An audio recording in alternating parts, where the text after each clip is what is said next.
Baignez-vous plutôt là-bas. Les courants sont moins forts, c'est moins dangereux. Ici, vous risquez d'être emporté. Tian Xiao et ses collègues patrouillent 9 heures par jour. Une mission très délicate car 80% des Chinois ne savent pas nager. En Chine, la natation n'est pas enseignée dans toutes les écoles et les piscines sont rares, même dans les grandes villes. Alors, la plupart des Chinois se baignent avec une bouée.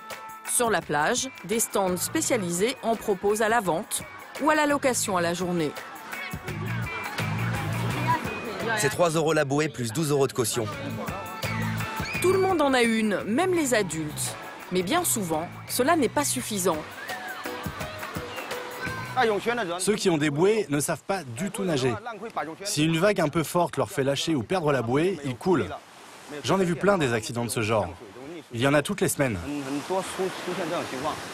Tian Xiao surveille ce bout de littoral depuis 4 ans. Alors les comportements à risque, il les connaît bien. D'ailleurs, au loin, des baigneurs semblent en difficulté. Allez, à l'eau! Vite, vite! Dépêchez-vous! Allez! Ils nous appellent là. Le sauveteur préfère ne prendre aucun risque, ni une ni deux. Il envoie 2 de ses hommes. Il y a trop de courant. Ils tentent de revenir, mais ils n'y parviennent pas. Au contraire, ils sont emportés. Les 2 là-bas, avec une bouée. Vous avez vu? En moins de 5 minutes, les fautifs sont ramenés sur la terre ferme. Plus de peur que de mal. Allez les gars, ramenez-les par là. Mais avant de les laisser partir, Tian Xiao tient à leur faire un rappel à l'ordre. Tu sais nager? Non, pas du tout. Alors tu n'as rien à faire ici. Tu dois te baigner là-bas, où on a aménagé un bassin. Ici, les vagues sont trop puissantes. Tu devrais penser à ta sécurité. La jeune femme et son mari ne semblent pas avoir mesuré l'ampleur du danger. Mais qu'importe, les secouristes ont accompli leur mission. Bien reçu. Certains jours, Tian Xiao et ses hommes répètent ce genre d'intervention près de 40 fois. D'ailleurs, à l'autre bout de la plage, au même moment, 3 touristes viennent d'être secourus. Elle avait déjà bu la tasse. Cette femme était au bord de la noyade. L'accident a été évité de peu. J'ai pas l'habitude de la mer. C'est la première fois que je me baigne. J'ai cru que je me noyais. À ses côtés, derrière elle, son mari est sous le choc.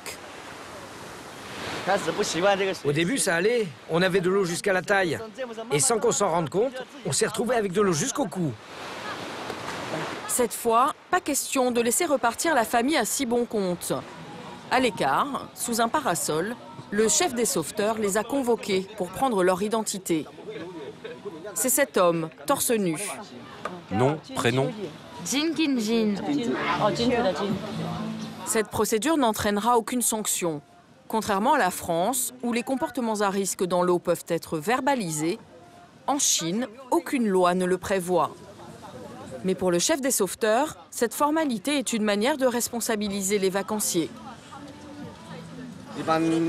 Les touristes n'écoutent jamais. On a beau mettre des panneaux pour interdire certaines zones à ceux qui ne savent pas nager et leur répéter tout le temps, ils ne suivent jamais nos conseils. Au contraire, parfois, il y en a même qui nous insultent. C'est incroyable. Et c'est vraiment pénible.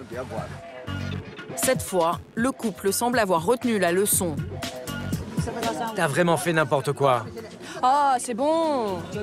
Tu me l'as déjà dit. On arrête d'en parler, je ferai plus attention la prochaine fois. Chaque année, sur cette plage, les équipes de secouristes effectuent près de 500 interventions. Malgré leurs efforts, ils déplorent en moyenne 1 décès par noyade toutes les semaines. Et avec le boom du tourisme, ce genre de drame est devenu presque inévitable. Les Chinois ont été privés de loisirs pendant des décennies. Aujourd'hui, ils les découvrent pour le meilleur et pour le pire.